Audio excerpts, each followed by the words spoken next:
A presença hoje é de um profissional que tem mestrado em educação e principalmente especialização em tecnologia da educação, o professor Paulney Ribeiro, com quem nós vamos conversar agora. Paulney, tecnologia da educação, vocês estão correndo muito para entender o que os algoritmos vão fazer, né? Exatamente. Essa questão vem desafiando os estudos e principalmente agora com a gente chama de quarta revolução, né? A revolução 4.0, a educação aí está naquele momento de interrogação. Né? Paulney, o que esse conceito que está chegando agora do lifelong learning, o aprendizado ao longo da vida, é diferente daquilo que a gente conheceu lá atrás como educação continuada? Esse conceito não é novo, né? O lifelong learning é um conceito que já veio, é uma adaptação do conceito da educação continuada lá na década de 90, mas o que nós temos hoje de diferente daquilo que era implementado na década de 90, na educação continuada, é justamente o fato de naquela época nós temos uma educação continuada mais linear. As pessoas, elas trabalhavam dentro da mesma atividade. Na mesma atividade, dentro daquela mesma especificação técnica que a pessoa já tinha de conhecimento. Né? Sim, uma reciclagem. Era mais uma reciclagem. Hoje, o Lifelong Learning, ele trabalha com um conceito um pouquinho mais diferenciado. Ele trabalha com novas habilidades, no desenvolvimento de novas habilidades, dada justamente essa questão da necessidade de uma readequação dos profissionais em seus ambientes de trabalho. A revolução, que a gente chama de revolução 4.0, que é essa última revolução que está trabalhando aí com as tecnologias de inteligência artificial, internet das coisas, Big Data, né? Toda essa parte tecnológica, nanotecnologia, né? E a robótica a automação, um dos principais elementos aí do Lifelong Learning, é que se as pessoas elas não se reciclarem, mas com novas habilidades, provavelmente elas vão ficar fora do mercado de trabalho.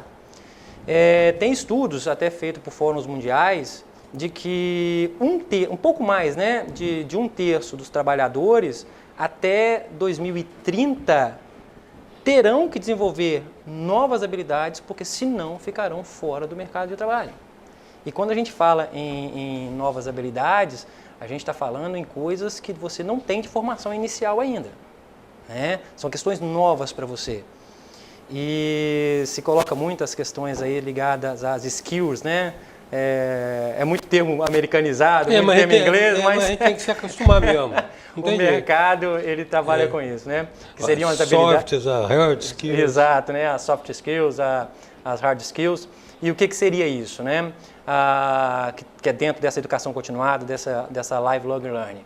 É justamente o desenvolvimento da hard skills, que são aquelas habilidades técnicas que você já tem, que é aquela formação mais formal sua. É o que você aprende na faculdade, que você aprende numa escola técnica, a partir de 2, 3, 4 anos de estudos, uma engenharia, uma administração ou uma pessoa formada em mecânica. Então, essas habilidades... Mesmo medicina, biologia também. Biologia, né, economia, até esses cursos que nós temos hoje de faculdade e de escolas técnicas. Essas aí são as chamadas hard skills, os conhecimentos técnicos. Esses conhecimentos, boa parte das empresas, hoje os estudos estão mostrando, eles já estão sendo menos relevantes. Hoje as empresas estão preferindo mais pessoas que desenvolvam habilidades voltadas a soft skills, que é justamente aquelas habilidades voltadas às questões emocionais, né, às questões mais de conhecimento, como por exemplo a empatia, né, as questões emocionais, criatividade. Então esse tipo de habilidade, que é soft skills, você normalmente não adquire dentro do conhecimento formal, dentro da educação formal que nós temos hoje. Ela é adquirida ao longo da sua vida a partir ou de conversas que você tem com um colega, de reuniões. Aí vem o papel das empresas de promover aquela interação entre funcionários de vários setores para, por exemplo, desenvolver a capacidade de comunicação, de empatia, né?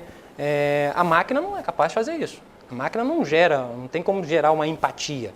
ali, né? Ela não consegue desenvolver essa habilidade. O que a máquina conseguir fazer já está prescindindo do concurso humano, né?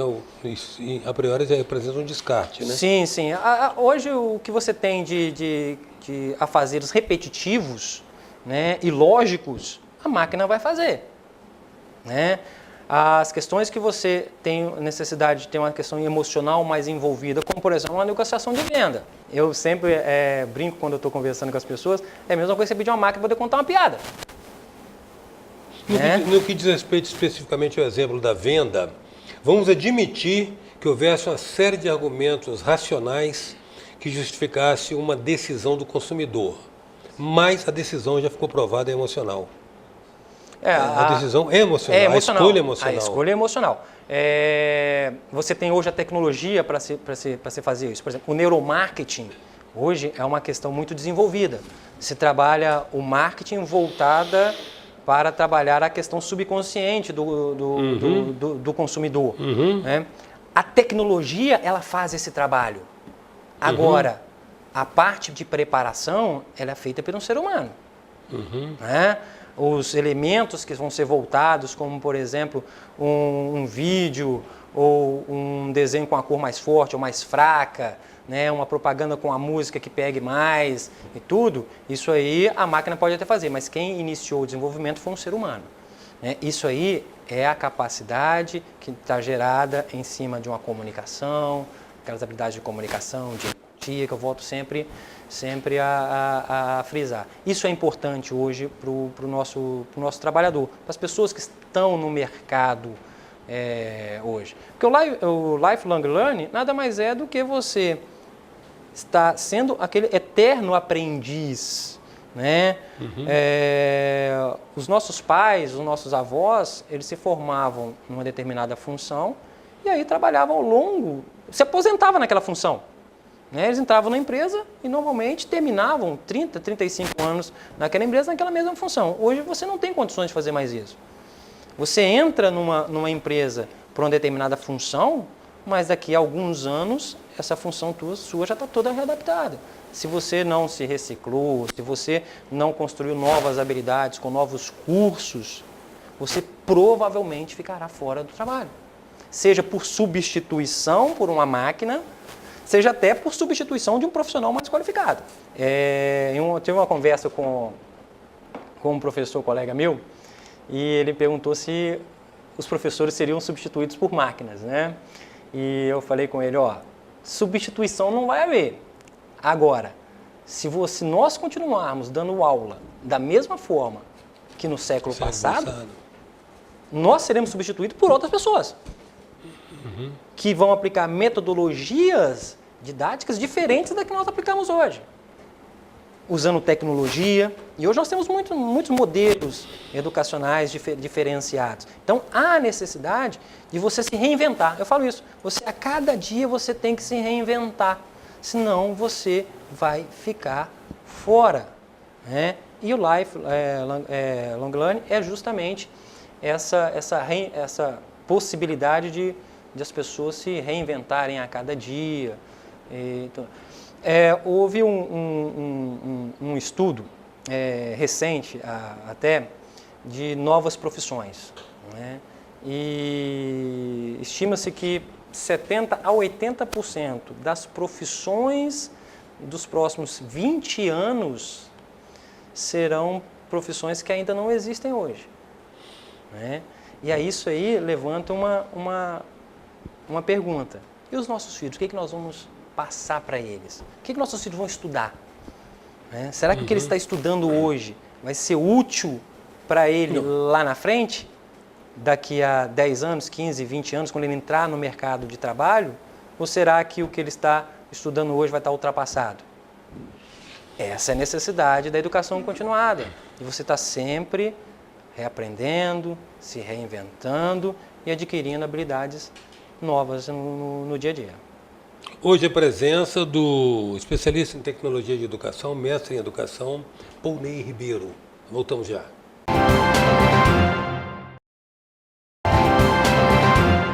Voltamos com a presença do especialista em tecnologia de educação educacional e mestre em educação, Pouney Ribeiro. Pouney, à luz de tudo que você nos disse na conversa anterior, sobre a prescindibilidade do concurso das pessoas numa civilização tão high-tech, né, como estamos prestes a, como já estamos vivendo, Sim. né? As grandes plataformas estão aí. As empresas precisam ter também uma percepção bem clara da função social de prover essa lifelong learning para o seu capital humano, né? Porque senão eles vão ser sucateados. Sim, é uma coisa muito importante, né? A educação corporativa, ela vem crescendo ao longo dos anos, isso é muito bom, mas ainda carece de um crescimento maior. A empresa, né? Essa responsabilidade de dar novas habilidades aos profissionais, às pessoas que estão no mercado, ela não deve ser apenas daquela pessoa, né? Lógico que ela tem que buscar, mas isso também tem que partir das corporações, através dos seus próprios funcionários. Sim. Por quê? Porque uma corporação, ela tem possibilidades de prever aquilo que vai acontecer na empresa dele nos próximos 3, 4, 5 anos e a partir daí preparar o seu funcionário. Então vamos supor que você tenha uma empresa e que ela perceba que determinado setor vai ser automatizado e que nesse setor nós tenhamos aí 30, 40 pessoas que serão impactadas. É necessário que essa empresa então trabalhe com a educação corporativa naqueles funcionários para que desenvolva novas habilidades nele, lifelong learning, para que esses funcionários, esses colaboradores possam ou se readequar dentro da empresa ou ter condições de quando saírem conseguir se reencaixar, se realocar no mercado. Então, é importante que as empresas tenham também essa consciência social, porque é o capital humano, e o capital humano ele é muito valioso. Uma questão que se coloca muito também é a questão da... Hoje, falava-se que agora em 1920, em 2020, se esgotaria a chamada Lei de Moore. Né? A Lei de Moore, a cada 1 ano e 8 meses, a cada 1 ano e 6 meses, a capacidade de processamento do chip duplicava, e, ou seja, todo o conhecimento humano disponível já estaria, digamos, acessável, não teria mais o que se acrescentar. Como é que fica a escola nisso? A escola, como eu disse, ela tem que se reinventar. O nosso modelo educacional é do século passado, né? Você pega, nas conferências, a gente vê, você pega uma foto de uma sala de aula, né, de 1910, de uma sala de aula agora de 2019, é a mesma coisa. O formato é o mesmo. O formato é o mesmo, é um professor lá na frente e os seus alunos todos sentados, né? E hoje você tem vários meios para se alterar isso. Você tem, por exemplo, a questão da educação híbrida, o ensino híbrido. O que é esse ensino híbrido? É aquele ensino que coloca tanta parte presencial, que pode ser esse modelo tradicional, mas que trabalha também a questão das tecnologias, através das chamadas metodologias ativas, né? Nós temos, por exemplo, uma metodologia ativa aí, que é a chamada sala de aula invertida. O que é essa sala de aula invertida? Proporcionada até a partir dos avanços tecnológicos. O professor, que passa a ser aí um mentor, né, um colaborador, ele passa para o aluno o assunto que vai ser discutido na aula presencial e através de ferramentas tecnológicas, seja por realidade virtual, seja através de uma gamificação, seja através de um vídeo mesmo, o aluno, ele em casa, ele à distância, ele pega esse conhecimento e no dia em que o professor marcar a aula presencial, essas pessoas vão discutir esses assuntos.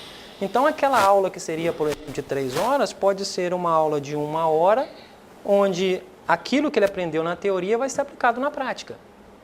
E isso que hoje nós temos, por exemplo, de modelos que estão avançando, né? O EAD, o ensino à distância, né? Ele foi estereotipado, né, como algo não muito bom, porque fez do EAD uma forma apenas de reduzir custos. Né, tirou o aluno de sala de aula e os professores agora que davam uma aula para 50 alunos, fez um vídeo da mesma aula que ele dava em sala de aula e agora ele passa para 200 alunos. Isso não é AD, né? Então isso acabou ficando um pouquinho banalizado. Agora nós temos a chance, com essa evolução tecnológica, de mudar essa questão. Não, mas ele vai ser inevitável, vai ser inevitável. Até pela questão da praticidade de deslocamento, da mobilidade urbana, do acesso, do tempo, né? Paulo, agradeço muito sua presença aqui, esses esclarecimentos que você traz para nós, para aumentar a nossa compreensão a respeito desse assunto. É um grande desafio. Eu que agradeço a oportunidade. Muito obrigado, viu, palhaço? A presença do especialista em tecnologia da educação, mestre em educação, Paul Ney Ribeiro, hoje. Até já.